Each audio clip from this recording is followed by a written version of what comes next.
네, 안녕하십니까. 아이고, 엄청 오셨는데 부담이 많이 됩니다. 예, 예, 저는 저희 참여연대에서 일하고 있고요. 최근에 우리 공공부문 노동조합 그리고 시민사회단체가 함께 꾸린 공공부문 강화와 성과 퇴출제 저지 시민사회 공동행동이라는 연대기구가 있습니다. 거기서도 이제 운영위원으로 함께 참여하고 있습니다.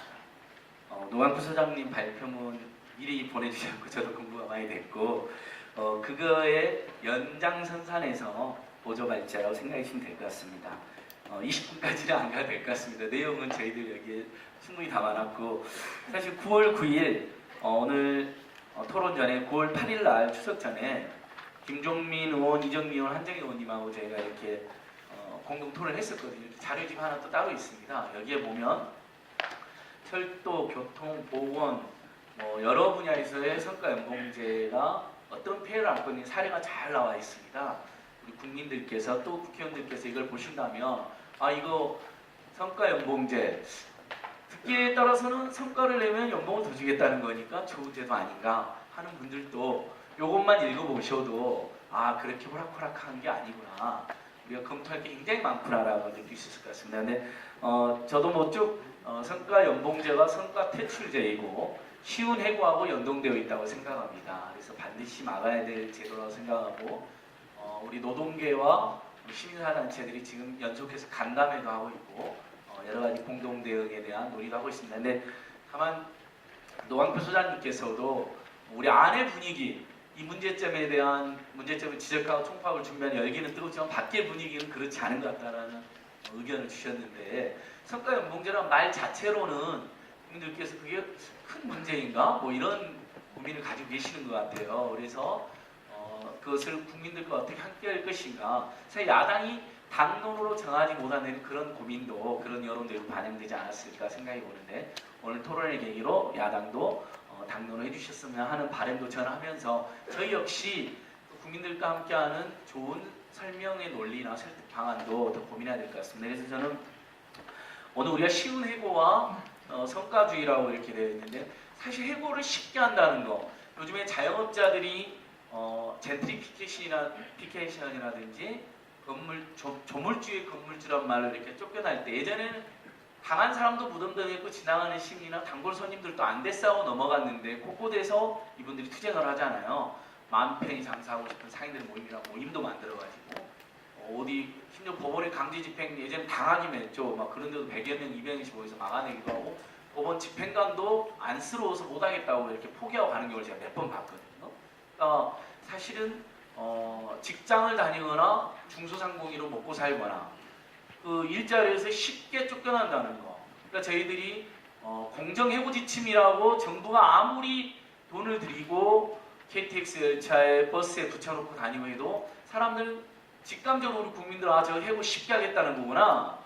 사용자, 재벌 대기업 마음대로 사람 자르게 해주겠구나라고 느끼는 것 같아요. 그래서 그 부분은 저는 굉장히 추진이 쉽지 않았다고 생각하고 국민적 지지도 상당했다고 생각합니다. 상가 임차인들의 투쟁에 대한 예전과 다른 관심이 생기는 건 똑같은 거고, 근데 성과연봉제는 그렇게 만만하지가 않은 게 저희들의 고민이라고 생각합니다. 그래서 저희들이 고민 끝에 우리 노동계와 양대 노총이 성과주의, 성과퇴출제라는 개념으로 맞받아치면 굉장히 잘했다고 생각하는데 좀 더 저는 적극적으로 개념을 개발해서 사실 성과주의도 듣기에 따라서는 성과를 내는 건 좋은 거 아니냐 이렇게 생각할 수 있지 않겠습니까? 우리가 지금 문제 삼는 것은 쉬운 해고 그리고 쉬운 해고가 연동되어 있는 성과 만능주의, 그래서 자의적으로 판단해서 마음에 안 드는 노동조합을 무력화시키고 마음에 안 드는 노동자도 저평가적으로 몰고 임금도 조금 되고 쫓아낼 수도 있고 불명예 낙인도 찍는 이런 일련의 프로세스라고 생각하거든요. 그렇다면 성과주의라는 말보다도 결국 무분별하고 맹목적인 성과 만능주의가 문제다. 그렇게 지금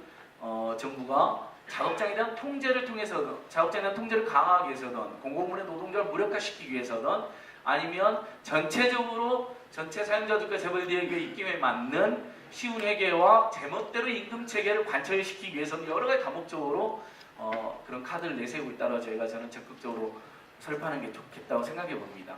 그리고 제가 이제 발표문에 50페이지에 써놓은 것처럼 그렇다면 결국 국민들이 말하는 공공부문의 성과는 무엇이냐고 저는 맞불을 놔야 된다고 생각하는데요. 국민이 말하는 성과라는 것은 무슨 갑자기 병원에 공공병원의 노동자들이 MRI 안 찍어도 되는데 마구 찍어가지고 이익을 개선시키는 그런 사례들이 적시되어 있는데 그게 성과가 아니잖아요.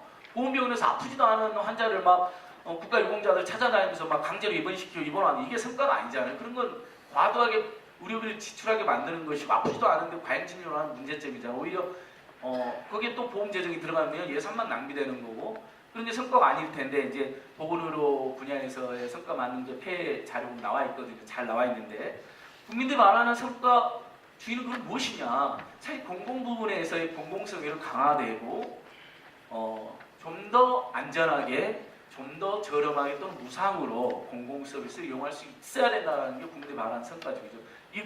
이걸 바라고 있는 건데 정반대로 그런 국민적 바램과는 다르게 민영화를 한다거나 지나친 영리를 한다거나 그래서 거기에 정하는 노동조합을 무력화시키고 마음에 드는 노동자들에게는 임금도 주고 마음에 안 드는 노동자들은 쫓아내는 수단으로 악용한다거나 그러면 결국은 공공 부분의 노동 조건의 악화뿐만 아니라 공공성도 약화될 것이고 전체 민간 노동 조건도 악화시키는 그런 계기가 될 것이다. 그리고 사회 공공성은 더욱 무너져서 국민들은 더욱 불안하고 국민들은 더욱 저렴한 게 아니라 오히려 과도하게 공공 서비스를 이용해야 되는 이렇게 할 것이 뻔하기 때문에 저희들 시민단체들도 양대 노총과 노동계가 함께하고 있다고 생각합니다.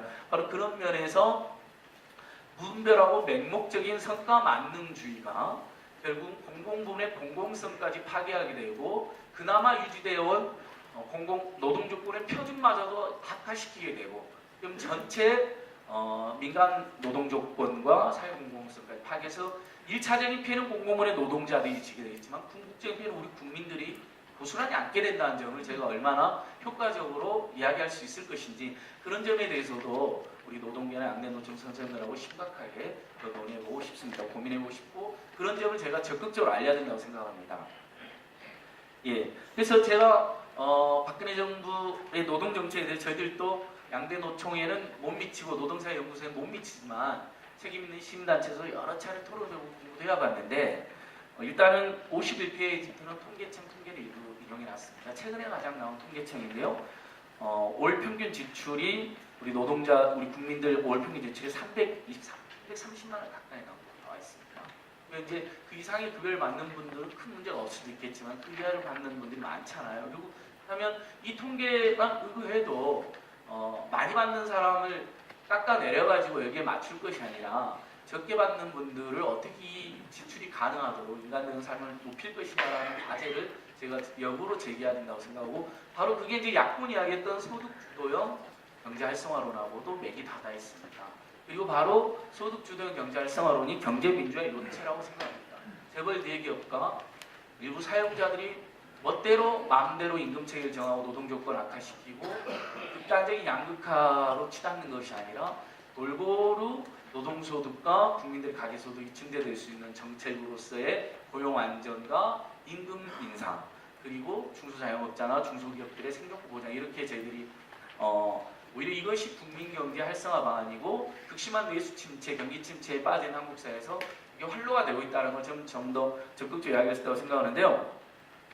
그 최근에 통계에서 참 가슴 아픈 부분을 제가 한번 봤는데요. 우리 국민들이 소득은 늘지 않고 지출은 계속 늘어나고 그러니까 52페이지 보시면 다 줄였는데 늘린 게 있으시더라고요. 세상에 이제 답답하니까 가게에서 술하고 담배값을 늘렸더라고요. 진짜. 그것도 줄이셔야 되는데 사실은 건강에 안 좋으니까. 근데 오죽하면 교육비도 줄이고 여기 보시면 알겠지만 경조사비하고 시민사회단체는 기부금도 줄였어요. 시민사회단체들 매우 힘듭니다. 요즘에. 실제로 그렇습니다. 불경기가 딱 오면요. 기부금을 줄이세요. 어쩔 수가 없어요. 저도 그럴 것 같아요.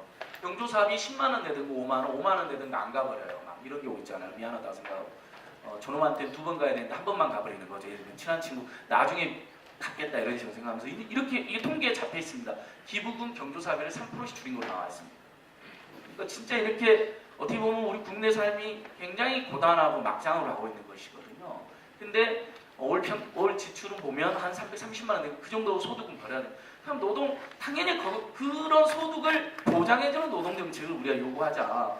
이게 우리 내수경제도 사는 길이다. 양극화도 극복되는 길인데 박근혜 정부는 아무리 생각해도 아까 이제 노광수님 말씀해주신 것처럼 처음에는 비정규직 기간 연장과 파견제 전면 확대로 가다가 여의치가 않으니까 양대 지침이나 희한한 지침으로 특기에 따라서는 법률로도 더 강한 느낌으로 시운해고라든지 취업규칙 분립 변경을 밀어붙이다가 그것도 여의치가 않아서인지 그럼 일단 공공부문부터 어떻게든 그걸 도입해보자라고 하면서 이렇게 밀어붙이고 있다.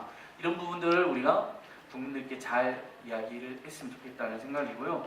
결국은 또 하나의 숨은 의도는 그렇게 해서 공공부문의 민영화와 역량의 걸림돌인 공공부 노동조합을 약화시키고 해체시키고 그런 의도가 있다고 생각을 해서 재벌공화국이라는 말을 많이 쓰시는데 제가 보기에는 한국 사회이 재벌공화국에서 공화라는 말은 어찌됐든 여럿이 함께 살아간다는 의미라도 있지 않습니까?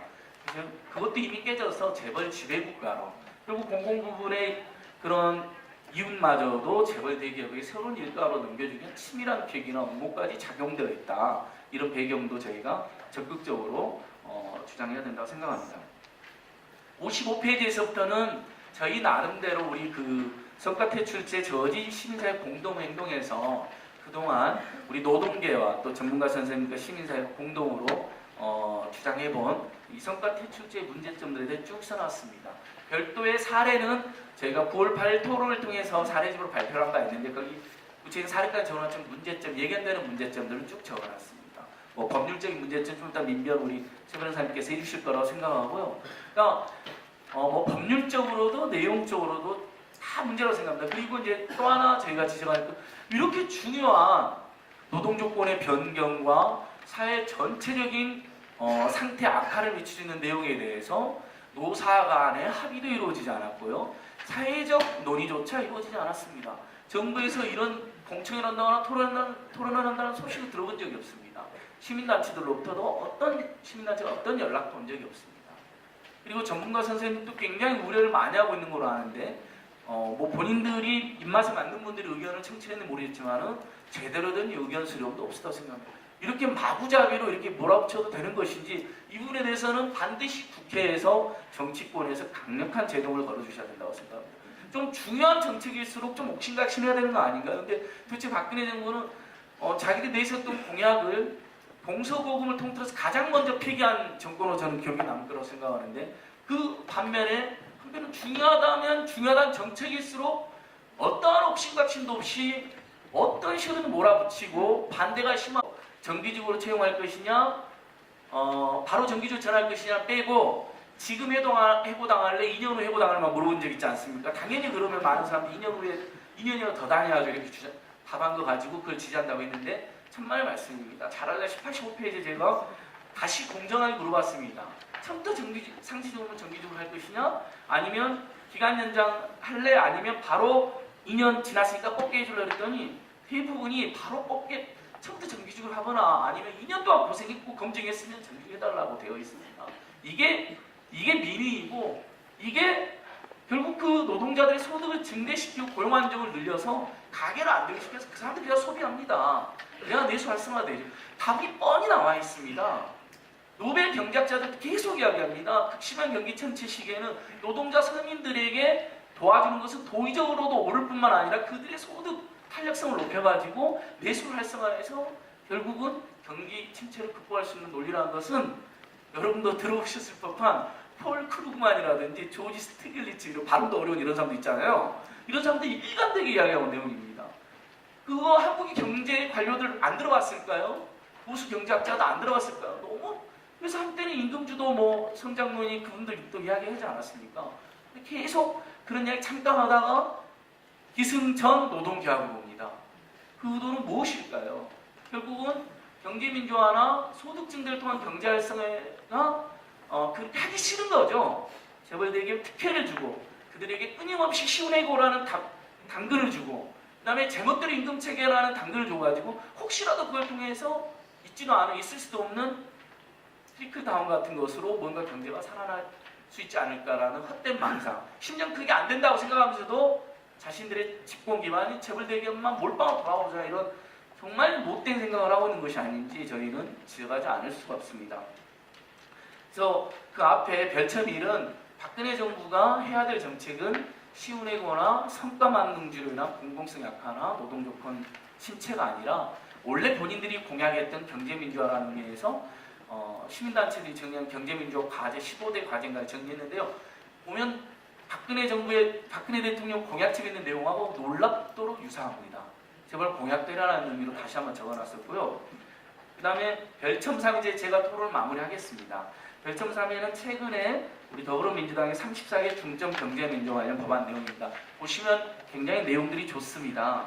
저희들도 칭찬을 하고 있는 내용인데요. 다만 아쉬운 것은 오늘 우리 토론에서도 저희가 당부드리고 주문하는 내용인데 여기에 이제 경제민주화라는 카테고리 노동이라는 노동 존중과 노동소득 증대에 대한 경제 활성화나 경제민주화라는 그런 표현은 좀 빠져 있습니다. 결국 그게 소득 양극화 개선과 사업장내 민주장립에 분산돼서 들어가 있습니다. 좋은 내용은 많이 있습니다. 비정규직 정규직 전환이라든지 한국형 실업구조라든지 최저임금 1만 원, 노동이사 이런 내용 좋잖아요. 저는 이게 이제 경제민주화 TF가 이렇게 제출한 것이고 당에서 다시 한번 이번 정기국회를 앞두고 다듬을 거라고 생각합니다. 그래서 한 카테고리로 노동 존중과 노동소득 증대를 통한 경제활성화, 경제민주화. 경제활성화, 경제는 따로 있다고 생각하지 않습니다. 그래서 거기에다가 시운회고 반대, 저성과자 회고 지침 반대를 명확히 하고 그 다음에 성과 퇴출제인 성과연봉제 강력한 반대 이런 부분을 또 넣어가지고 거기에다 비정규직 정규직 전환이라든지 전체적으로 가계 노동소득을 증가하는 방안으로서의 최저임금 인상이라든지 임금 조건이라는 이런 것을 함부로 악화시킬 수 없다는 거라든지 이런 점들을 촘촘히 넣는다면 여기 나와 있는 34개 법안에 예를 들면 한 서너 가지만 더 추가한다면 그동안 우리 노동시민단체들이나 여러 학자들이 주장했던 것처럼 경제 활성화를 통한 국민의 가계소득과 고용 안정을 통한 경제 활성화를 통해서 지금 경제를 볼 수 있는 방안이 완성된다고 생각합니다. 그런 면에서 오늘 토론은 굉장히 중요하다고 생각하고 저는 야당 의원님들이 좀 더 확신을 가지고 노동자, 서민, 중소기업, 중소상공인들의 소득이 늘어나면 이 경제위기도 말끔하게 극복된다. 시간은 걸리겠지만 그런 확신을 가지고 좀 더 강력하게 뛰어들었으면 좋겠습니다. 마지막으로 이제 보통 이제 시민단체들은 양대 노총과 노동자 이번에 파업을 준비하고 있으니까 저희들도 긴장을 많이 하고 있습니다. 어떻게든 응원하고 지지를 해드려야 되는데 거기 일반 시민들의 온도가 거기에 못 미쳤을 때 저희들이 이제 양쪽에서 그런 의사소통에 가교도 되고 그 이슈에 중개자도 됨에도 불구하고 또 이렇게 시민들의 지지가 높지 않을 때 굉장히 고뇌에 빠질 수밖에 없는 처지에도 놓여있는 게 사실입니다. 그래서 한편으로는 우리 양대노총과 노동계에서 오늘 이렇게 좋은 토론을 개최하는 것에 이어서 결국 그렇다면 국민 일각에서 대기업 중심으로 또는 정규직 노조 중심으로 노동운동이 전개되고 있다는 지적과 비정규직들의 문제 해결에 대해서는 열심히 한다고 하면 좀 못 미치는 거 아니라는 그런 조금은 아쉬워하시는 목소리도 동시에 있는 게 사실인 것 같습니다. 그래서 이렇게 공공성을 악화시키고 전체 노동 조건을 후퇴시키고 결국 그 피해를 국민들에게 안게 하기는 맹목적인 성과 만능주의를 반드시 국민들과 함께 막아내되 동시에 우리는 저들이 전체 노동 조건의 악화에 전갈 보도처럼 쓰고 있는 노동시장 이중구조라는 그 표현에 있어서의 비정규직 문제에 대해서 이런 해법을 가지고 있고 이런 대안을 가지고 있다.